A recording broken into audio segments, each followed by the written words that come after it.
নমস্কার বন্ধুরা, আমি টুবাই। আপনারা দেখছেন সেফ গ্রিন চ্যানেল। আশা করি আপনারা প্রত্যেকেই ভালো আছেন। তো চলুন আজকে একটি নতুন ভিডিও শুরু করা যাক। তো গত 15 থেকে 16 দিন টানা বৃষ্টি হওয়ার পরে আমরা যখন দেখলাম প্রচুর পরিমাণে রোদ উঠেছে এবং ওয়েদার আগের থেকে ক্লিয়ার হয়েছে, আমরা ছাদে উঠে দেখছি যে আমাদের টবের প্রত্যেকটি গাছের গোড়া শুকিয়ে গেছে। তো আমরা প্রত্যেকটি গাছে জল দিয়ে নিচ্ছি। আমরা যারা ছাদ বাগান করে থাকি তারা প্রত্যেকেই জানি যে আমরা একটি ছাদ বাগান বা একটি গাছ ছোট থেকে বড় করতে কী পরিমাণে আমাদের কষ্ট করতে হয় বা কী পরিমাণে শ্রম দিতে হয়, সময় দিতে হয়, সব কিছু মিলিয়ে আমাদের ছাদ বাগান তৈরি করতে হয়।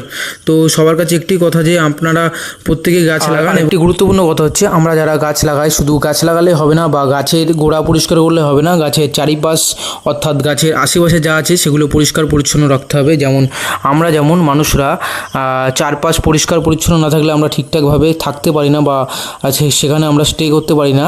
তো সেরকমই গাছের ক্ষেত্রেই একই, যে আমরা গাছের চারপাশটা যত পরিষ্কার রাখবো গাছ বেড়ে উঠতে আমাদের ততই সেটাই এখন করছি। যেই সমস্ত গাছগুলো একসাথে ছিল সেগুলো আমরা এখন সরিয়ে নিচ্ছি, অর্থাৎ ফাঁকা ফাঁকা করে নিচ্ছি এবং যেই জায়গাটা ফাঁকা আছে সেই জায়গাটা ওই বা গাছগুলো আমরা রেখে আসছি।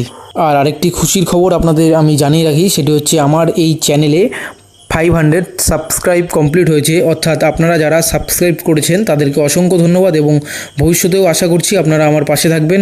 এবং যারা এখনও অবধি চ্যানেলটিকে সাবস্ক্রাইব করেননি তারা অবশ্যই চ্যানেলটিকে সাবস্ক্রাইব করে যাবেন এবং পাশে থাকা বেল আইকনটি অল করে দেবেন, যাতে করে আমরা যে কোনোই ভিডিওই দিই না কেন সবার আগে সেই ভিডিওর নোটিফিকেশন আপনাদের কাছে পৌঁছে যাবে। তো এই হচ্ছে ব্যাপার।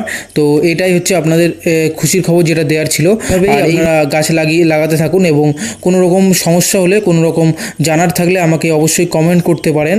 আর এইভাবে আমি দেখুন পুরো ছাদটি এখন ঝাঁট দিয়ে নিচ্ছি। এরপরে ছাদ পুরোপুরি ঝাঁট দেওয়া আমাদের কমপ্লিট হয়ে গেছে। এখন আমরা কিছু পরিমাণে কীটনাশক নিচ্ছি এবং আমার যেই স্প্রেয়ার মেশিনটি আছে সেই মেশিনটিতে আমরা এখন জল ঢেলে নিচ্ছি এবং জল ঢেলে সেই স্প্রেয়ার মেশিনে আমি পুরো কীটনাশকটাকে ভালো করে মিশিয়ে নিচ্ছি। মিশিয়ে নেওয়া হয়ে গেলে আমরা পুরো গাছে স্প্রে করে দেবো। এবার দেখুন একটু পরে আমরা স্প্রে করব।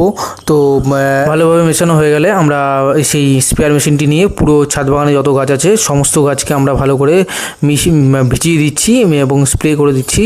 এবং বর্ষাকালের শেষে এই সমস্ত সমস্যাগুলো যেগুলো দেখতে পাওয়া যায়, গাছের পোকামাকড়ের আক্রমণ, ফাঙ্গাসের আক্রমণ, এই সমস্ত সমস্যা থেকে আপনারা রক্ষা করার জন্য এই সমস্ত কাজগুলো আপনারা করতে পারেন এবং গাছে এই সমস্ত কাজ করলে আপনাদের গাছ অবশ্যই ভালো থাকবে। এইভাবে আপনারা গাছ লাগান এবং পরিচর্যা করুন। নমস্কার, আজকের মতো এইটুকুই। দেখা হচ্ছে নেক্সট কোনো ভিডিওতে। সবাই ভালো থাকবেন, সুস্থ থাকবেন।